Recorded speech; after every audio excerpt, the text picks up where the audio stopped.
let's dive into the most anticipated event at the World Championships. I'm going to start off with the blue ribbon event, the 100 meters. And I'm going to start with the men's 100 meters. Here's my little spiel on it. Ever since Bolt, predicting a certain winner has become unpredictable. It's corny, but this is how I think. And so my question is Fred Kerley, with his consistent performance on the medal podium, being the defending champion, also medaling at the Olympics in Tokyo, is he the favorite? That's one question I have here. It's very difficult to think through all of this. But given the kind of tight races that we've been seeing this year, a number of athletes clocking in the 9.9 range, a few of them in the 9.8, I suspect that athletes will need to be in the mid to low 9.8s to distinguish themselves. And what might happen, and I'm not certain about this, but this is where I'm thinking. We're going to end up in a situation where a lot of athletes will run their best in the semifinal just to get into this final, unless they've all been preparing in some magnificent way and we don't know, right? So I won't be surprised if some of their best times emerge in the semifinal. So there's a question about Fred. There's Zharnel Hughes. You know, he has the season's fastest time. But can he deliver this on this main stage, right? He looks very good this year. What about Ferdinand Omanyala? Capable of running fast times, but most of those times are with the aid of altitude. So can he come down and deliver?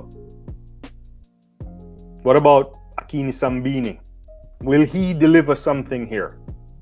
We're now missing the US national champion. We're missing Dadzie from Ghana. So those are some interesting people. And I feel bad for the kid from the United States. I don't know all the details. From what I've heard, it happened during maybe a relay practice. So that's tough, especially if it's happened on the grounds of how we heard it. So we'll see. What about Oblique Seville? So he hasn't progressed as expected this season, particularly when we compare him to Zharnel.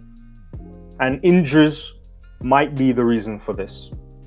But, you know, Oblique broke on the scene, was in the semifinals at the Tokyo Games. Then he gets into the World Championship and just misses out on a medal. So where does he factor? Does he factor at all? Then there are questions around, let's see, Tobago. Will he be a key person here? He's super talented. If he gets it right, he could cause a major upset. But maybe his thing is more in the 200 meters. We'll see. And then there's Noah Lyles. We can't not talk about Noah Lyles because he possesses this kind of steely determination to push his way up there. And I think Noah won't be running without an anticipation of trying to get on that. This might be a tough year for him too when it comes to his defense of the 200 meters. Maybe he has to work a little bit harder, but we'll get to the 200 meters in a second.